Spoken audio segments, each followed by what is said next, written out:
পেঁপে সেদ্ধ? হ্যাঁ। টিফিনে যারা পেঁপে সেদ্ধ খায় আমি তাদের খুবই শ্রদ্ধা করি। কেন মশাই? যারা পেঁপে সেদ্ধ খায় তাদের তো শ্রদ্ধা করার কি আছে? যারা এভারেস্টে ওঠে কিংবা বাঞ্জি জাম্প দেয় অথবা ট্রাপিজের খেলা দেখায় তাদের প্রতি কি আমাদের শ্রদ্ধা হয় না মশাই? তাছাড়া যে কাজটা আমি করতে পারি না সেটা অন্য আরেকজন অনায়াসে পড়ে যাচ্ছে, সেক্ষেত্রে শ্রদ্ধাকে ঠেকানো মুশকিল মশাই।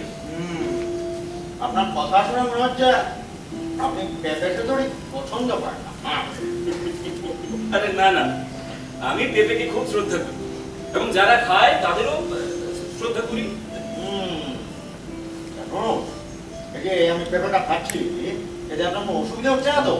আরে না না, কি যে বলে, মানুষকে খেতে দেখলে না আমার বড় ভালো লাগে জানেন। হ্যাঁ।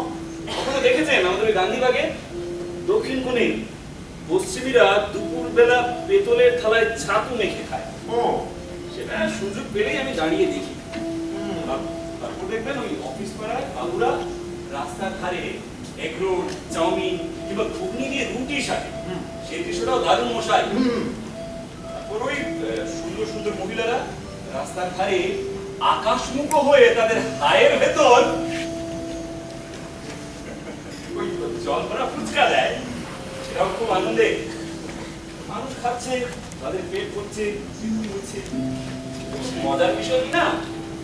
তাছাড়া এই যে পদ্মপুরে আপনি গাছের তলায় বসে পেঁপে সেদ্ধ খাচ্ছেন, এরও কিন্তু একটা সুষমা আছে মশাই। এই পেঁপে সম্বন্ধে আপনার বিরূপ ধারণা থাকতেই পারে, কিন্তু এ কথা কিন্তু স্বীকার না করলেই নয় যে পেঁপের মধ্যে প্রচুর পরিমাণে ভিটামিন, খনিজ এবং হজমের সহায়ক উপাদান আছে। পেঁপে আসলে খুব গুণী বস্তু, তাই বলুন। আর ভগবানও কিন্তু সব খাদ্যের মধ্যে একটা স্বাদ দিয়ে রেখেছে, এই পেঁপের স্বাদও কিন্তু অতি ভালো। আমার বউ আবার এর মধ্যে একটু বিটুন আর গোলমরিচ মাখিয়ে দেয়, তাতে এর স্বাদটা আরো খোলে। পেঁপের স্বাদগন্ধের গুণটাকে মহান মানুষেরা বরাবরই আমার ঈর্ষা ভাবনা করে না। হ্যাঁ, না এই আপনি আপনি লোকটা বেশ গোল মেলে মনে। তা সে যাকে, আমি কিন্তু রোজ দুপুরে এই পেঁপে সেদ্ধ দিয়ে টিফিন করি, বুঝলেন? ওই যে ওই নীল রঙের বিল্ডিংটা দেখতে পাচ্ছেন? হ্যাঁ, ওই বিল্ডিংটা?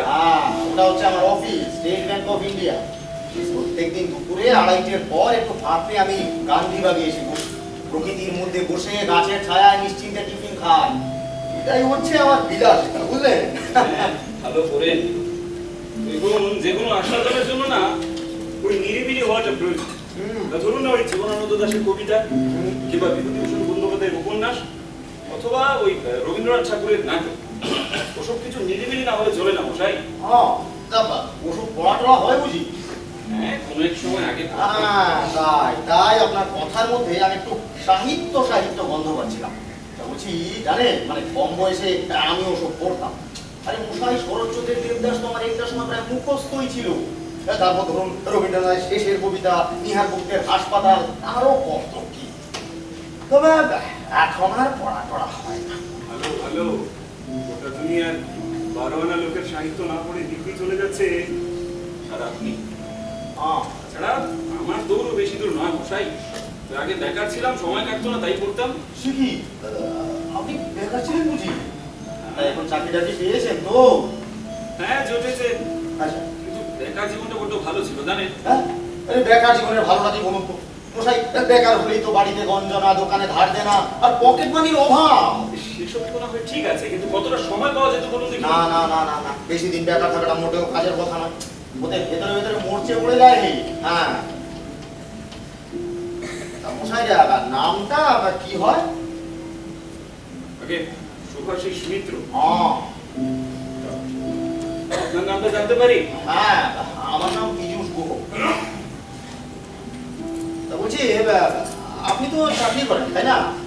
তাহলে আজকে এই উইকডেতে দুপুরবেলা পার্কে বসে রয়েছেন যে? না, মানে আমার অফিসটাও তো পাশেই। হ্যাঁ, ওই দুপুরবেলা টিফিনের ছুটিতে হাফ ছাড় দিয়ে এদিকে ওদিকে চলে আসি আর কি। মাঝে মধ্যে রাস্তায় ঘুরে বেড়াই। আসলে কি হয়েছে জানেন, ওই অফিসের চার দেওয়ালের ভেতর ওই বন্দি হয়ে থাকার হাতটা এখন জন্মাই। তাছাড়া আগে বেকার অবস্থায় লেখাপটের মতো ফেফে করে ঘুরে বেরিয়েছি, সেই অভ্যেসটাও এখনো যায়নি। ওটা মোটেও ভালো কথা না। আরে বাবা, একে নতুন চাকরি, প্রথমে তো লিবার্টি নিতে যাবেন না। তার যে ছুটির পর একটু সময় অফিসে বসে কাজ করবে, ওতে ইমপ্রেশন ভালো হয়, বুঝলেন? 25 বছর হলো চাকরি করছি, আমি সব জানি, বুঝলেন? বলছি, চাকরিটা সরকারি না বেসরকারি? আগে বেসরকারি। বড় কোম্পানি বুঝি? না মাঝারি। হ্যাঁ হ্যাঁ, সেই ভালো সেই ভালো। হ্যাঁ, এই কি যেমন তখন কিছু একটা পাওয়াই, মানে আজকালকে যা কঠিন, কিছু একটাতে লেগে থাকাই ভালো, বুঝলে? হ্যাঁ, কিন্তু ঠিকই বলছেন। বলছি বাড়িতে কে কে আছে? কেন আমি আর মা? ও, বাবা কি নেই? বাবা কেন থাকবেন না, আছেন। না, না, না। তিনি কোথায় থাকেন? দিল্লিতে। হ্যাঁ, চাকরি করেন বুঝি?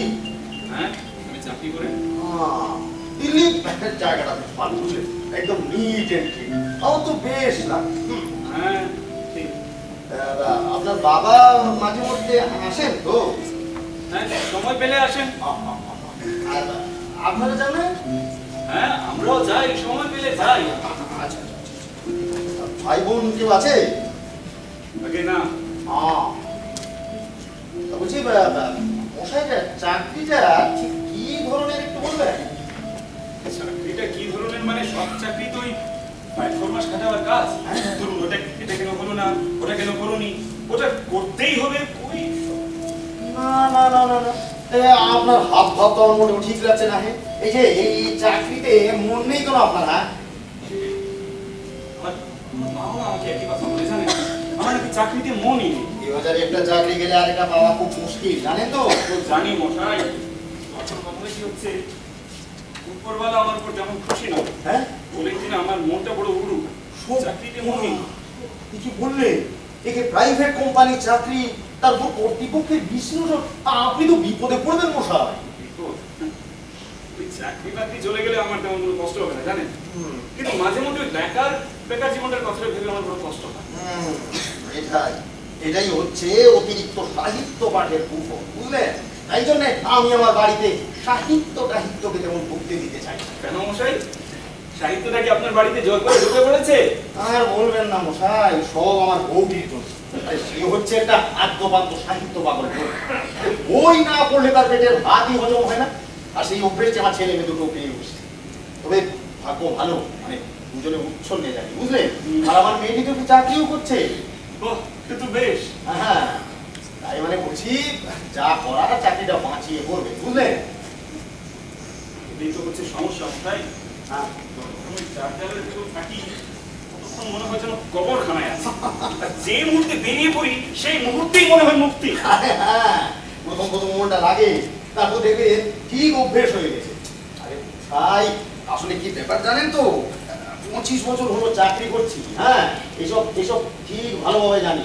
এখনো মাথার উপর বাবার হাতটা রয়েছে তো, তাই সংসারের প্রেশারটা ঠিক বুঝতে পারছেন না। এবার সংসারের প্রেশার আসলে ঠিক বুঝতে পারবেন এই চাকরির মূল্য কতখানি। হ্যাঁ, কিন্তু ঠিকই বলছেন। হ্যাঁ, তারপর ধরুন বিয়ে করতে হবে, তখন দায়িত্বটা আরো বাড়বে। আরে না মশাই, বিয়ে কেন আবার? না না, বিয়ে কি? আরে বাপ মায়ের একমাত্র সন্তান, বংশ রক্ষা করতে হবে না? বিয়েটা তো মুশকিল মশাই। কিসের মুশকিল হয়ে গেল? বিয়েটা হচ্ছে একটা বন্ধন। হ্যাঁ, একবার যদি আমি করে ফেলি তাহলে আর চাকরিটা আমি ছাড়তেই পারবো না। কি মুশকিল চাকরিটা ছাড়ার কথা ভাবছেন বা কেন? আমি কোথায় ভাবছি মশাই, চাকরিটাই যে আমাকে ছেড়ে দিতে চাইছি। মাইনে কত দেয়? দেয় কিছু একটা, আমার চলে যায়। কত? 30-40 হাজার? ওই ওরকমই হবে। খুব মন্দ তো নয়। তাহলে চাকরিটা আপনার ভালো লাগছে না কেন বলুন তো? এটাই তো প্রবলেম, জানেন, আমার আমার কলিগরা আমাকে বোঝাবার চেষ্টা করে, কিন্তু আমার যে কি হয়েছে মানে। আচ্ছা, এমএ পড়েছে? কেন মশাই? আরে না, ওই প্রেমে পড়লে উড়ু উড়ু উড়নচণ্ডী ভাবটা কেটে যায়, বুঝলে? স্বভাব বাংলাদের দাওয়াই হলো একটা ওই প্রেম। হ্যাঁ, না মশাই, মেয়েরা আমাকে পছন্দ করে। মেয়েরা আপনাকে পছন্দ করবে না কেন? আপনি তো দেখতে বেশ স্মার্ট লুকিং, হ্যান্ডসাম, মেয়েরা আপনাকে পছন্দ করবে না কেন বলুন তো? হ্যাঁ, এখন আমি প্রেমকে নিয়ে তেমন সিরিয়াস নই, তাই হয়তো ওরা আমাকে অ্যাট্রাকটিভ মনে করে না। আসলে মশাই, আসলে আজকালকার যুগের মেয়েরা কত অপদার্থ, বেগাবন আর কাকলাস চেহারার ছেলেদের প্রেমে পড়ে করে হাবুডুবু খাচ্ছে, আর আপনার মতো উজ্জ্বল চেহারার হ্যান্ডসাম বয়ের লাভার জুটছে না। সেটা কি হয়? হ্যাঁ, নাকি আপনি মেয়েদের ভয় করেন? হ্যাঁ,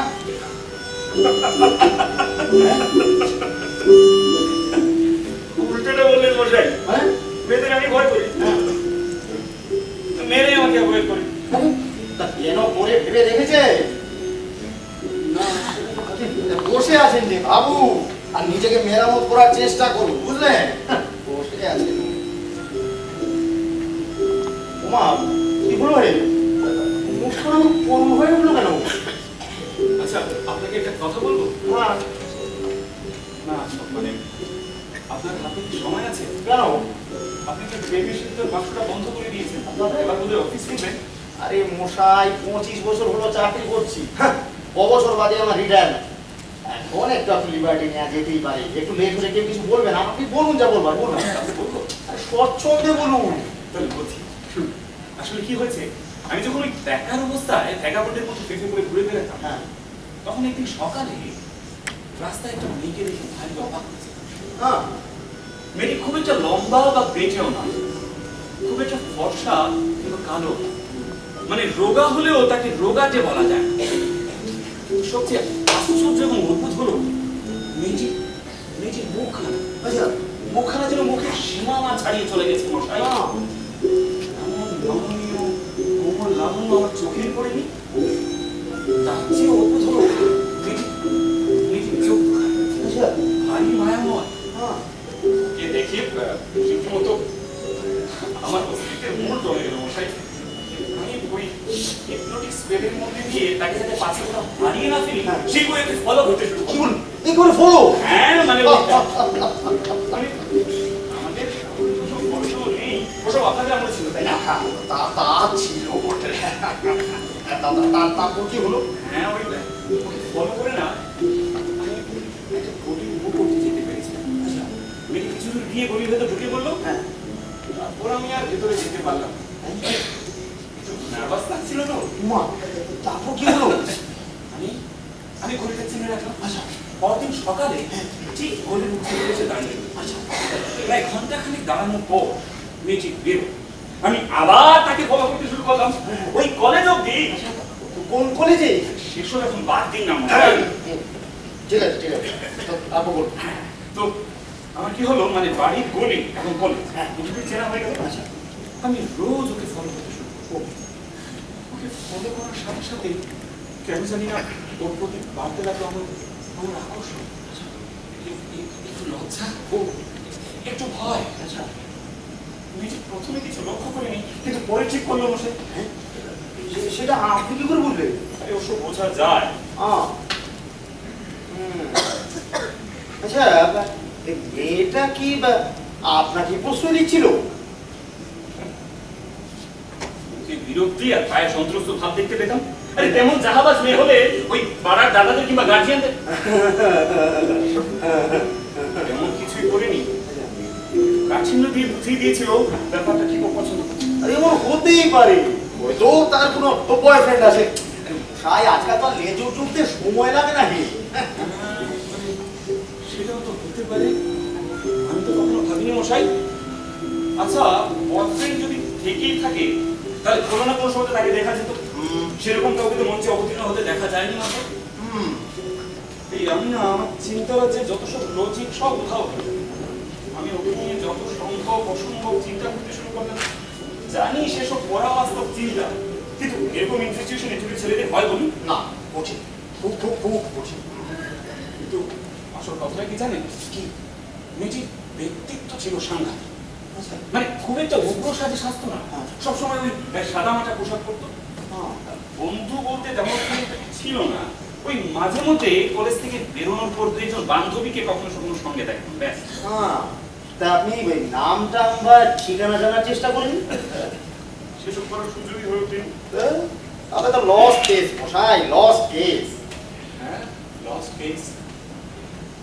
প্রায় মাস তিনেক ওকে ফলো করার পর একদিন মেয়েটি আর গলি থেকে বেরোলো। সে কি? কিন্তু তারপর দিন কি হলো? তারপর দিনও বেরোলো না। কিন্তু তারপর দিন বেরোলো? আরে ধ্যাৎ মশাই, মেয়েটি বেরোলো, কিন্তু তারপর দিন কি মানে মেয়েটি বেরোয়নি, মুছে গেল। হ্যাঁ, কোথায় গেল? জানি না, আমি আন্দাজ করছি যে ওই গ্রীষ্মের ছুটিতে না ওদের বাড়ি বদল করে অন্য কোথাও চলে গেছে। হ্যাঁ? তারপর আপনি কি করলেন? কি আর করবো? ওই মেঘের ধরে পড়ে রইলাম। তারপর এমবিএ করতে দিল্লি চলে গেলাম। হ্যাঁ? কি বললেন? এমবিএ? হ্যাঁ মানে দিল্লির সেই বিখ্যাত ইনস্টিটিউটে নাকি? হ্যাঁ ওখানেই। বাহ বাহ, তাহলে আপনি তো মোটেও সোজা লোক নন হে, হ্যাঁ? হাজারো এমবিএ পাস বলে কথা। ঠিক ঠিক লজ্জা পাচ্ছেন কেন? শিক্ষা তো আর লজ্জার ব্যাপার নয়। ঠিক আছে মশাই, সত্যি এখন গুরুত্ব দেবেন না। আচ্ছা ঠিক আছে দিচ্ছি না, তারপর বলুন। হ্যাঁ, তারপর ওই দিল্লি থেকে এমবিএ করার পর শিলচরের এই অফিসে এসে চাকরি পেয়েছে। এই বলছি স্যালারির ব্যাপারটা কি আবার নতুন করে জিজ্ঞেস করতে হবে?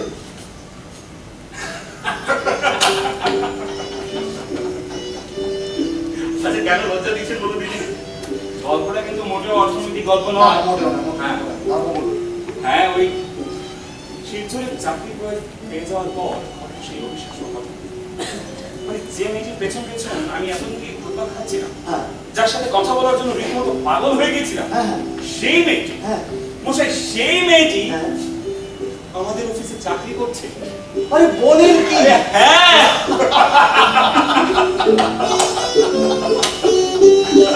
আরে মশাই, ও আমার সহকর্মী।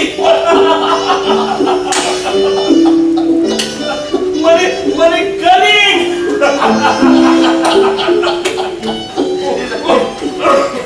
এটা তো গল্প। তারপর নিশ্চয়ই আপনাদের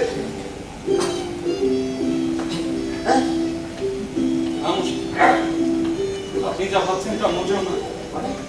মেয়েটি আগের মতোই কঠিন এবং অভিযোগ।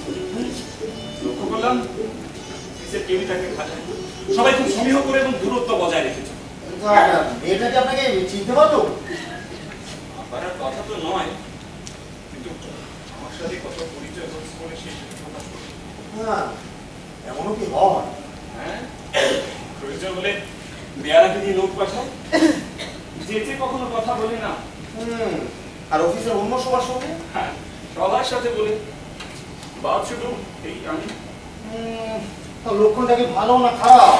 জানি না মশাই, কিন্তু এসব বিষয়ে অনভিজ্ঞ, এ বলতে পারবো না। তা আপনি কখনো নিজে যেচে কথা বলার চেষ্টা করেননি? পাগল নাকি মশাই? যার সাথে চোখে চোখ মেলাতে পারছি না তার সাথে কথা বলবো? তা বলছি মানে আপনার অফিসে ঠিক কটা মেয়ে কাজ করে? কেন, আমাদের অফিসে অধিকাংশ স্টাফই তো মহিলা। আচ্ছা। তারা সবাই দেখতেও বেশ সুন্দর। হ্যাঁ। আর আমাদের ম্যানেজার উনি তো কদিন আগে কি যেন একটা কন্টেস্টে কি মিস একটা হয়ে এসেছিলেন। ও, আচ্ছা, ওদের সঙ্গে আপনার সম্পর্কটা কিরকম? খুব ফ্রেন্ডলি, জড়তাহীন সম্পর্ক। একটা কথা বলুন তো, আপনি কি ওই মেয়েটির জন্য চাকরি ছাড়তে ব্যস্ত হয়েছে? ধরুন ওই মেয়েটির একটি কারণ। সেই মেয়েটিকে আপনার অধস্থ মানে জুনিয়র? বুঝলেন, আমাদের অফিসে না ঠিক ওরকম কোনো হায়ারার্কি, মানে সবাই নিজের নিজের কাজ করে, প্রত্যেকেই প্রফেশনাল। কিন্তু প্রাইভেট অফিসে কেউ ঠিক সুবিধে পায়, সবাইকে প্রচন্ড কাজ করতে হয়। বসিং ব্যাপারটা ঠিক দরকার হয় না। সব অফিসের একটাই, ইট ইজ এ ফ্যামিলি। হ্যাঁ, মানে এরকম একটা স্লোগান শোনা যাচ্ছে বটে, তাতে নাকি কাজ খুব ভালো হয়। হ্যাঁ, তা হয় বটে। তা বলছি, আপনার অফিসের অন্য কোনো ব্রাঞ্চ নেই? আছে তো, ওই তো দিল্লি, তারপর কলকাতা, গুয়াহাটি, শিলচর। দিল্লি আমাদের হেড অফিস। তা আপনি অন্য কোথাও ট্রান্সফার হয়ে যেতে পারেন না? বাড়ি, কিন্তু শিলচরের অফিসটা নতুন তো, তাই কনসেন্ট্রেট করার জন্য এখানে রেখেছে। মাঝে মধ্যে অন্য অফিসগুলোতে ট্যুর দিতে যাই। আচ্ছা আচ্ছা, আমি কি একটা কথা বলবো? না মানে মেয়েটির কোনো বয়ফ্রেন্ড আছে কিনা একটু খোঁজ নিন। হ্যাঁ, জীবনকে তো সেরকম কোনো মেয়ে কখনো দেখা যায়নি। যা দেখা যায় না তা কি নেই? হ্যাঁ, এমন তো হতে পারে যে মেয়েটির বয়ফ্রেন্ড বিলেতে বা আমেরিকায় আছে বা অন্য কোথাও চাকরি করছে, আর এটি হয়তো তার জন্য অপেক্ষা করে আছে। কি হলো? না, এরকমটা তো কখনো আমি ভাবিনি। এমন তো হতে পারে। হ্যাঁ, হতে পারে মশাই। লক্ষণ দেখে তো তাই মনে হচ্ছে। এখন তো আমারও তাই মনে হচ্ছে। তবে এবারে কি করা বলুন তো? যা করবো বলুন, না থাকলে তো কিছু করার ছিল না অবশ্য। আমি কি আপনার জন্য কিছু করতে পারি?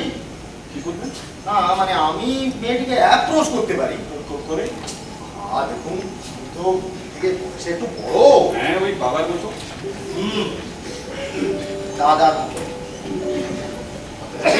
দেখুন বয়সে তো বড়, প্রায় ওই দাদার মতো।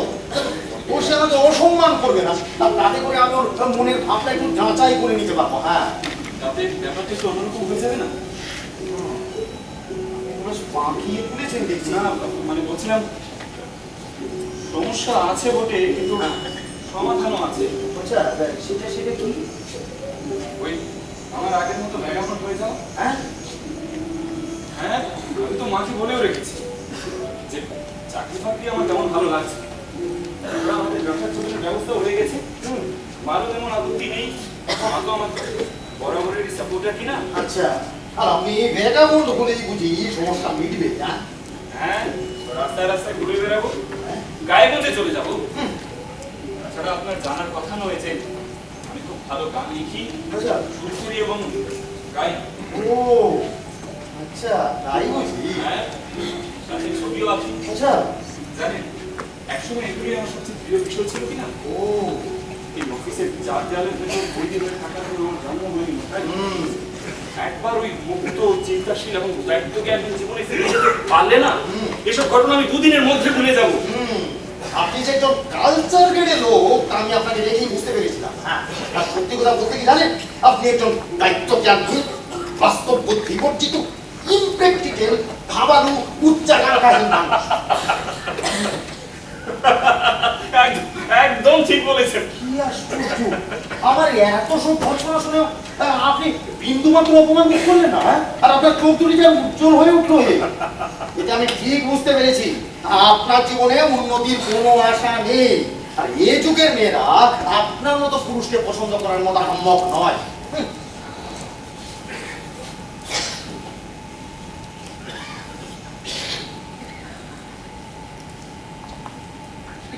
তবে হ্যাঁ, একটা কথা আমায় কবুল করতেই হবে যে মানে আপনার মতো দু একটা পাগলের সংসারে না থাকলে এই পৃথিবীটা অসহনীয় হয়ে উঠত। হ্যাঁ, আর আপনার শত অপদার্থতা সত্ত্বেও আপনাকে আমার বেশ ভালোই লেগেছে। হ্যাঁ, ধন্যবাদ, অসংখ্য ধন্যবাদ। যদিও আপনার মতো ভাবালু লোককে কোনো মহিলা বিয়ে করলে জীবনটাই বরবাদ হবে, তবু আমি বলবো আপনার মতো লোকেরই বিয়ে করাটা খুব জরুরি। হ্যাঁ, এমন মেয়ে হলে আপনার মাথা থেকে ওই ভাবের ভূত একবারে ছেড়ে তাড়াবে। বিয়ের পর পুরুষ মানুষের মধ্যে নানা রকম পরিবর্তন হয়ে থাকে। হ্যাঁ, আপনি তো বেশ বিজ্ঞ লোক মশাই। বিজ্ঞ নয় মশাই, বলুন অভিজ্ঞ। হ্যাঁ, ওই সঞ্চিত অভিজ্ঞতাই তো বিজ্ঞতা। তাহলে এবার এই বিজ্ঞ লোকের কথা শুনুন, আর এবার চোখ বুঝে বিয়েটা সেরে ফেলুন, তাতে আপনার প্রেম জ্বর সারবে। আরে তাই যে মেয়েটি আপনাকে পাত্তা দিচ্ছে না, তুচ্ছ তাচ্ছিল্য করছে, তার জন্য বিভাগী হয়ে ঘুরে বেড়ানোটা কি পুরুষ মানুষের কাজ? আরে সুন্দরী শিক্ষিতা মহিলার তো অভাব নেই মশাই সংসারে। তাতে নিজের সাথে বিশ্বাসঘাতকতা করা হয়ে যাবে না? হ্যাঁ, মানে যে মেয়েটিকে আমি বিবাহ করবো, তার সাথেও তো রীতিমতো বিশ্বাসঘাতকতা করাই হবে। কি মুশকিল, বিয়ের পর এই হ্যাংলা মেয়েটাকে ভুলতে আপনার দুদিনও সময় লাগবে না মশাই। হ্যাঁ, আমার মেয়েকে তো আমি সে কথাই বলি। কি বলবেন? দেখুন, আমার মেয়ে এমনিতে ভীষণ স্ট্রং করে ছেলেদের পাত্তা ডাত্তা দেয় না, নিজের পড়াশোনা আর কাজকর্ম নিয়েই থাকে, কথাও বলে না। তা কিছুদিন হলো আমি লক্ষ্য করছি ও খুবই অন্য মানুষ, অস্থির, রাতে ঘুমও ভালো হয় না, আবার চাপা স্বভাবের বলে কাউকে কিছু খুলে বলেও না। আমার স্ত্রী মানে জিজ্ঞাসাবাদ করেও কিছু বের করতে পারলেন, বুঝলেন? কিন্তু আমি ঠিক বুঝতে পেরেছি ও কারো প্রেমে টেমে পড়েছে, আবার সেটা ঠিক এক্সপ্রেস করতে পারছে না। আমার ছেলের সাথে তার খুব ভাব, তা সে আমার ছেলেকে নাকি বলেছে যে ওর চাকরিটা ছেড়ে দিতে। চাকরিটা কেন ছেড়ে দিতে চাই? মানে আমাদের তো আর কিছু খুলে বলে না, তবে তার দাদার সাথে খুব ভাব। তা সে তার দাদাকে নাকি বলেছে যে তার অফিসের টপ বসের প্রতি সে মনে মনে খুব সফট হয়ে পড়েছে। কি বললেন? ওই লাইনটা আবার বলবেন? হ্যাঁ, মানে আমার মেয়ে তার দাদাকে বলেছে যে তার অফিসের বসের প্রতি নাকি সে মনে মনে খুব সফট হয়ে পড়েছে। হ্যাঁ, আবার সেটা এক্সপ্রেস করা সম্ভব নয়, তাই সে চাকরিটা ছেড়ে দিতে চায়। তাই চাপা অহংকারী মেয়েদের তো এটাই প্রবলেম, কি না? হ্যাঁ, ভীষণ প্রবলেম, ভীষণ প্রবলেম। হ্যাঁ, আর আমাদের কি বলার মতো সাহস আমাদের নেই। হ্যাঁ, আমাদের মেয়ের পার্সোনালিটি ভীষণ strong. She is an avid animal lover. তাই সে সবসময় নিরামিষ খায়। আবার স্বাস্থ্য নিয়ে একটু চর্চা আত্মি করে বলে বাড়িতে জাঙ্ক ফুড আর ভাজাভাজি দেখার বন্ধ করে দিয়েছে। মশাই, আমরা ওকে নিয়ে একবার তটস্থ। তার নিজের কোনো সমস্যা হলে সে নিজেই সলভ করবে, কারো কোনো সাহায্য নেবে না। এই যে এই 50-60 হাজার টাকা চাকরিটা পেয়েছে, সেটা সম্পূর্ণ তার নিজের চেষ্টায়, কারো কোনো সিফারিশে নয়। হ্যাঁ, জানি জানি জানি। জানেন মানে? না মানে এরকম মেয়ের পক্ষে তো এটাই স্বাভাবিক। এক্স্যাক্টলি। হ্যাঁ, তাই ইতিমধ্যে আমরা ওর বিয়ের জন্য একটু সম্বন্ধ করছি, কিন্তু পাত্রপক্ষ দেখতে আসছে শুনে এমন খেপে যায় আমরা অনেক ভঙ্গ দিয়েছি। ভদ্রমহিলা পোর্ট্রেট একদম চোখের সামনে দেখতে পাচ্ছি। ভিজুয়ালাইজ করলেন তো? পুরো। হ্যাঁ, আমার ছেলেও এমনিতে একটা ভালো চাকরি, কেমিক্যাল ইঞ্জিনিয়ার। সেও একটি মেয়েকে ভালোবাসে। মেয়েটি ভাই আমাদের বাড়িতে আসে টাসে আর কি, আমাকে বাবা, আমার স্ত্রীকে মা বলেও সম্বোধন করে। সবর্ণ পাল্টি ঘর, কোনো প্রবলেম নেই। আশা করছি স্মুথলি বিয়েটা হয়ে যাবে। কিন্তু ওই মেয়েকে নিয়ে হচ্ছে আমার কত জানা। আরে মশাই, আমি বলি যাকে ভালোবাসে কথাটা বলে ফেললেই তো হয়, নাও করবে না, দগদে মরবে। আরে একে নিয়ে যে কি করে বলুন তো? বুঝলেন বস বলেই কি তিনি সংকল্প করছেন? না মশাই, ও দাদাকে তো বলেছে যে মানে বস হওয়ার অনেক আগে থেকেই নাকি ছেলেটার ওই মানে ইয়েতে মানে পড়েছে আর, বুঝলেন? তা আমি বলি বাবু, মুখে বলতে না পারিস, আজকাল তো ইমেল হোয়াটসঅ্যাপ কত কি আছে, তাই নয়? হ্যাঁ, তা করলেই তো হয়। কি বলে? হ্যাঁ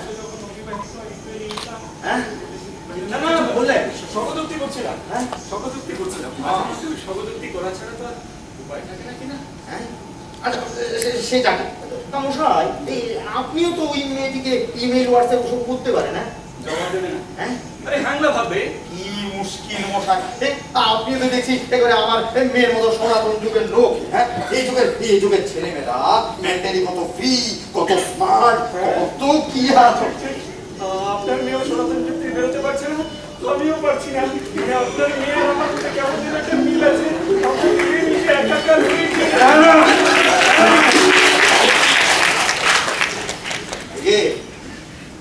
আপনার অফিসের নামটা কি বলেন?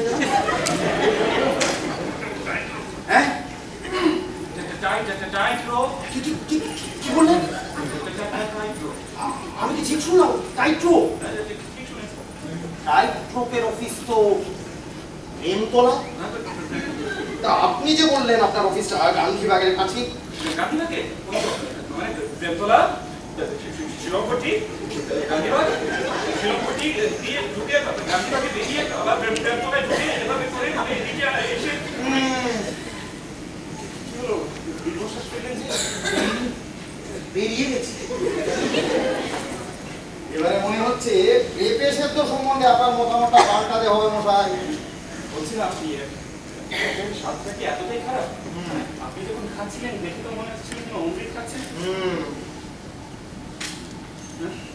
আর বলবেন না মশাই, এই পেঁপে সেদ্ধর মতো খারাপ জিনিস আর সংসারে তো হয় না।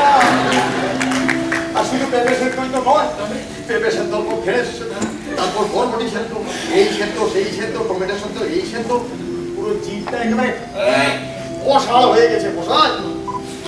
ওই এক রত্তি মেয়ের শাসনে পড়ে আমার এসব খেয়ে বেঁচে থাকতে হচ্ছে।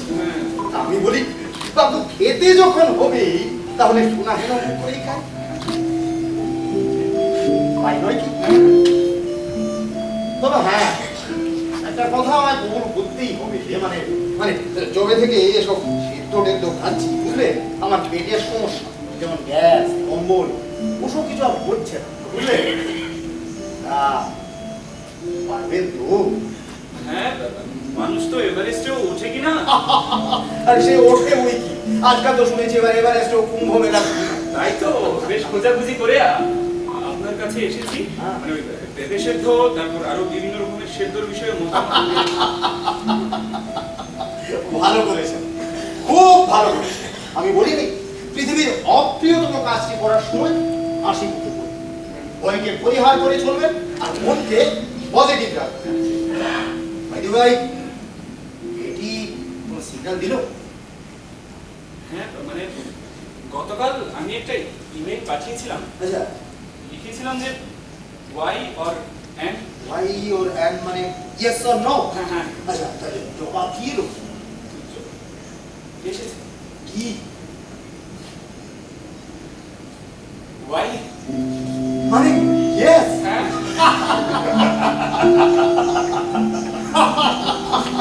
আরে হয়ে যাবে।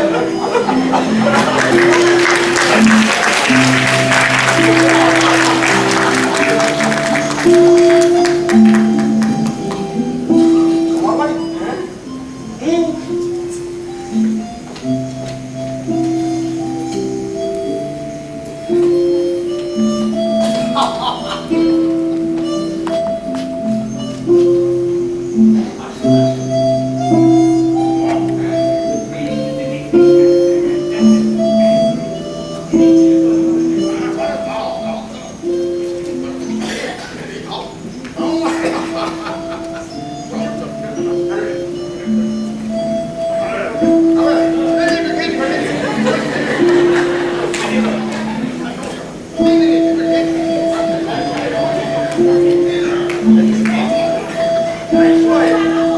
Sangat